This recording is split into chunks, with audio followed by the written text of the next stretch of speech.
Vous voyez, vous qui écoutez ce message semant la foi, si vous voulez, chaque fois que je poste une chose, vous recevez un message, vous pouvez vous inscrire et cliquer sur la petite cloche pour recevoir les notifications et mettre un pouce bleu parce que vous allez devenir une personne privilégiée. Que Dieu vous bénisse.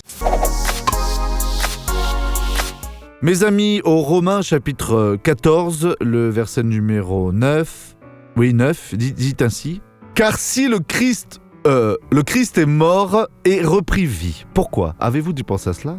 Pourquoi le Christ est mort et a repris vie, a ressuscité ? Je ne sais pas, missionnaire. L'apôtre Paul alors l'explique ici. C'est pour être le Seigneur des morts et des vivants. Donc, il est le Seigneur de tous. Il est mon Seigneur quand je suis ici. Il sera mon Seigneur quand je serai aussi hors d'ici.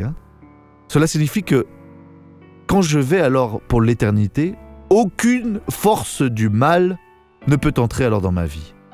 Et je serai pour toujours alors serviteur du Seigneur et propriété de Dieu. Et il me garde alors comme il garde la prunelle de ses yeux. Alors soyez une personne confiante en Dieu, croyez dans le Seigneur. Vous allez voir combien votre vie va s'améliorer. Que Dieu vous bénisse. Nous allons regarder maintenant cette personne qui donne un témoignage de ce que Dieu a fait pour elle et je reviens juste après pour la prière. Mal au genou, pasteur. Aujourd'hui, je me suis levée, je ne pouvais pas marcher.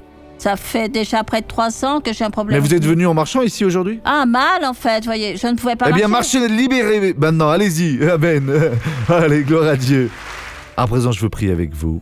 Mon Dieu et mon Père, j'entre en ta présence pour bénir cette personne-là et je fais cela au nom de celui qui est le Seigneur des morts et des vivants.